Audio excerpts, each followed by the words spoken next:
Il a déclaré sur son truc Truth Social, je le cite, excellente nouvelle pour l'Amérique, le Jimmy Kimmel Show, dont les audiences sont en difficulté, est annulé. Félicitations à ABC pour avoir enfin eu le courage de faire ce qu'il fallait. Kimmel n'a aucun talent et ses audiences sont pires que celles de Colbert, si tant est que ce soit possible. Il ne reste donc que Jimmy et Seth, deux ratés sur Fake News ABC. Leurs audiences sont également exécrables. Allez-y NBC. On est d'accord que quand le président d'un pays se félicite de la censure de différents présentateurs d'émissions de télé et encourage à faire disparaître d'autres qui lui sont défavorables, c'est inquiétant.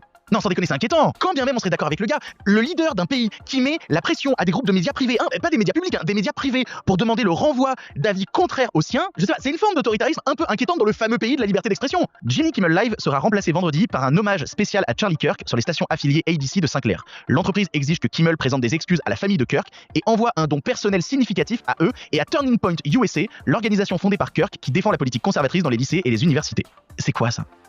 C'est quoi ça? Comme vous avez pu le voir dans d'autres vidéos que j'ai faites, j'aimais ce que disait Charlie Kirk dans l'ensemble de ses débats, à part sur le côté religieux, mais qu'il ait subi ce qui est subi, c'est juste horrible. Et je suis contre ces détraqueurs et tout ça, enfin, voilà. Mais là, quand tu vois ce qui a été dit et ce qui a été fait avec la chaîne de Jimmy Kimmel, qui est donc censurée clairement après avoir fait une vanne dessus, en fait il avait même pas fait une vanne apparemment sur Charlie Kirk directement, mais sur la réaction de Donald Trump, c'est-à-dire que limite il s'en battait les couilles, au lieu d'aller aux funérailles, il était allé jouer au golf. Et apparemment c'est ce qu'il a dit lui-même, Donald Trump. Et je pense que ça a pas dû lui plaire, à la vanne de Jimmy Kimmel, et du coup, bah ouais, clairement, le mec se fait censurer sa chaîne, et il doit donner des excuses et en plus donner des fonds, de l'argent à la famille et à toute cette idéologie-là. Mais je trouve ça scandaleux en fait. Moi qui suis d'accord avec ces idéologies-là comparées à l'idéologie gauchiste, mais c'est à vomir. Ils sont en train de faire tout ce que les démocrates faisaient, c'est-à-dire censurer à balle quand c'était pas dans leur mouvance, c'est-à-dire vraiment avoir le monopole de la bien-pensance. Et là, les républicains sont en train de faire la même chose. Et c'est dommage parce qu'ils rentrent dans le même piège. Au lieu d'être plus intelligents et de laisser parler les contradicteurs, surtout que Jimmy Kimmel, c'est du show qu'il fait, c'est de l'humour. Même si j'étais d'accord avec Charlie Kirk dans l'ensemble et que je trouve ça horrible ce qui lui est arrivé, ce que fait Jimmy Kimmel dans son truc là, il a totalement le droit et c'est totalement autorisé. Premier amendement des États-Unis, c'est la liberté d'expression, ils ont le droit de manifester avec le Ku Klux Klan ou le drapeau nazi. Mais alors par contre, dire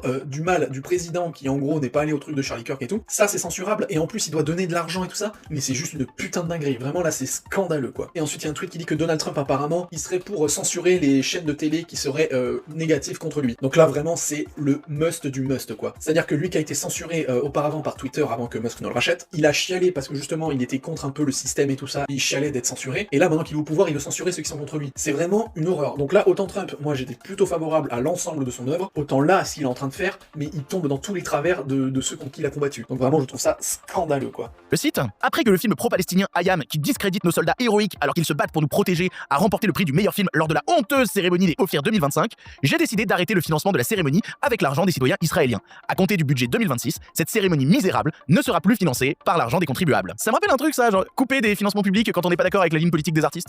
Je sais pas, ça me rappelle un truc bizarre. Et là voilà,